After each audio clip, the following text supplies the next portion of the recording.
මතක තියාගන්න. මේ ලෝකේ කවදාවත් අපි හිතන දේ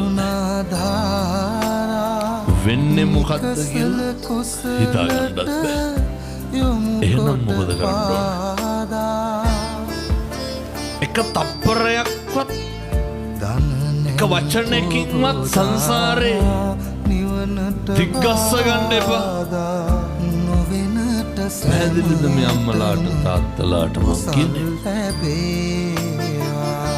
මනුස්සයෙකුට නමස්කාර කියලා පන්සිල් ගන්න ජීවිතේ හැමදාම හම්බෙන්නේ නැහැ. කවුද දන්නේ හෙට මෙල්ලට එයිද කියලා? අවස්ථාවක් ආවනම් ඒ අවස්ථාව නොසලකා හරින්නත් එපා.